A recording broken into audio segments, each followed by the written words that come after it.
student. Today we will discuss about Program of Action 1992 under the subject of Education in Contemporary India. Introduction. When National Policy on Education 1986 began to be implemented in country, it was opposed by non-Congress parties, but Congress member Shri Rajiv Gandhi continued with its implementation. जब ये national policy on education 1986 बनी थी, हमारी country में आई थी, तब ये non Congress party की तरफ से बनी थी, लेकिन कांग्रेस मेंबर श्री राजीव गांधी ने इसको इम्प्लीमेंट किया था. After some time Congress lost its power and Shri VP Singh became the prime minister and establish a committee under the chairmanship of Acharya Rama Murthy to review the policy. जब कांग्रेस पार्टी सत्ता में नहीं थी, तब बीपी सिंह की जब पार्टी आई, वो प्राइम मिनिस्टर बने, तब उन्होंने आचार्य रामा मूर्ति की मतलब कि चेयरमैनशिप के अंडर एक कमेटी गठन की. The Chandrashekhar became prime minister. He allowed committee to continue its work and submit its report on 26 of December 1990. तब चंद्रशेखर की जो सत्ता जब आए थे, वो सत्ता में प्राइम मिनिस्टर थे, तब उन्होंने अलाउ किया था कमेटी को कि वो अपनी रिपोर्ट जो है 26 दिसंबर 1990 को सबमिट कराएं.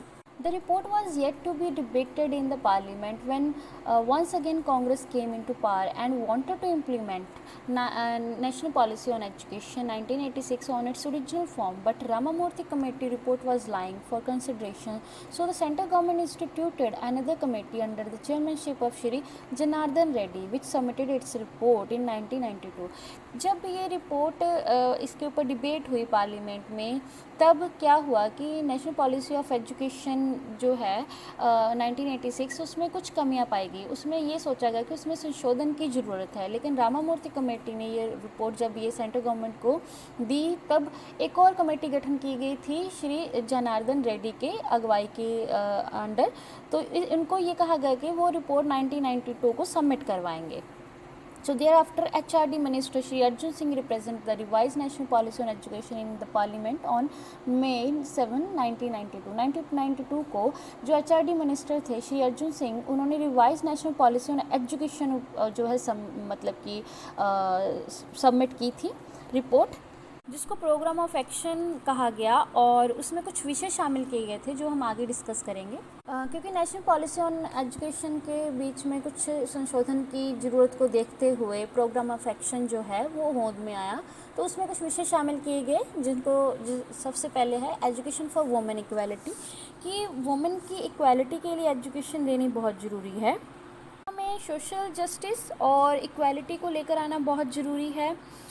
शिक्षा में महिला चेतना को साधन बनाया जाए, और महिलाओं को जो रूरल क्षेत्र हैं उनमें अध्यापक बनाया गया वहाँ स्कूलों में, और 35 से की उम्र तक की जो औरतें हैं उनको निरंतर शिक्षा देनी चाहिए. Next is education of schedule caste, schedule tribes and other backward classes. जो ऐसे अनुसूचित जाति हैं, जनजाति और पछड़े वर्ग हैं, उनके जो उनको भी शिक्षा मुहैया कराई जाए, और ज़्यादा से ज़्यादा इनरोलमेंट इन बच्चों की होनी चाहिए. इवन ऑपरेशन ब्लैक बोर्ड वो आंदोलन जारी रहेगा. बालक शिक्षा संस्थान प्रोत्साहन को दिया जाएगा. जो विषय था वो ये था कि एजुकेशन ऑफ माइनॉरिटीज़ जो हैं, अल्पसंख्यकों की जिस शिक्षा है उसके ऊपर ध्यान देना चाहिए. कम जो गिनती के स्कूल हेड्स हैं, अध्यापक हैं, प्रबंधक, उनकी शिक्षा के लिए एनसीईआरटी विशेष पाठ्यक्रम चलाए, और स्टाइफन वगैरह के प्रबंध किए जाएं. एजुकेशन फॉर हैंडीकैप्ड, जो विकलांग है उनकी शिक्षा का भी मतलब कि प्रोवाइड करवानी चाहिए. इंक्लूसिव एजुकेशन जो है, विशेष स्कूल है, व्यावसायिक शिक्षा है, अध्यापक शिक्षा है, उनको इसमें इंक्लूड करना चाहिए. एंड कंटिन्यू एजुकेशन, जो बालक और निरंतर शिक्षा है उसके ऊपर ध्यान देना चाहिए. Early childhood care and education ECCE, जो पूर्व बाल अवस्था की देखभाल है और शिक्षा, उसके ऊपर ध्यान देना जरूरी है. एलिमेंट्री एजुकेशन और सेकेंडरी एजुकेशन जो है इसमें बात की गई है. नवोदय विद्यालय की इस कमेटी के अकॉर्डिंग हर साल 50 जो है नए नवोदय स्कूल खोले जाएंगे, और हर एक ज़िले में एक नवोदय स्कूल का होना बहुत ज़रूरी है. वोकेशनल एजुकेशन, व्यवसायिक शिक्षा के ऊपर भी ध्यान देना जरूरी है. अप्रेंटिसशिप पाठ्यक्रम, व्यवसायिक जो शिक्षा है उसके ऊपर ध्यान देने की ज़रूरत है. Next is higher education. उच्च शिक्षा के लिए state council of higher education का गठन होना बहुत ज़रूरी है.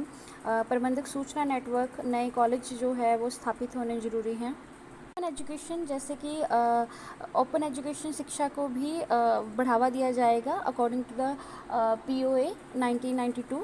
डिग्री एंड एम्प्लॉयमेंट, रोजगार के लिए योग्यता और डिग्री का अनुबंध को उसको हटाया जाना जरूरी है। यूनिवर्सिटी एंड इंस्टीट्यूशन, जो युगम विश्वविद्यालय हैं और संस्थान हैं, मतलब कि अर्बन रूरल एरिया में विश्वविद्यालय और संस्थानों की स्थापना के ऊपर जोर देना चाहिए। कल्चरल पर्सपेक्टिव, संस्कृति प्रक्षेप के लिए ये बहुत ज़रूरी है कि सेकेंडरी लेवल पर सांस्कृतिक विरासत से जानू कराया जाए बच्चों को। ललित कला, प्रदर्शन कला, अनुवाद आदि पाठ्यक्रम चलाए जाएं। लैंग्वेज डेवलपमेंट के लिए 3 लैंग्वेज फार्मूला का अपनाना बहुत ज़रूरी है according to the POA। Next is communication and education technology. संप्रेषण और टेक्निकल जो एजुकेशन है उसके लिए विश्वविद्यालय, कॉलेजों, स्कूलों में कंप्यूटरों का खास प्रबंध होना ज़रूरी है।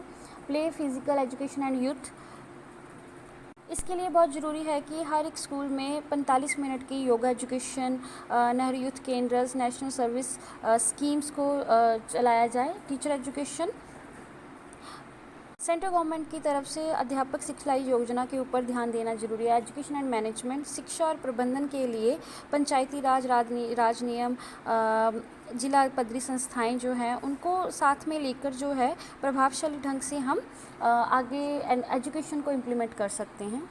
Thank you so much.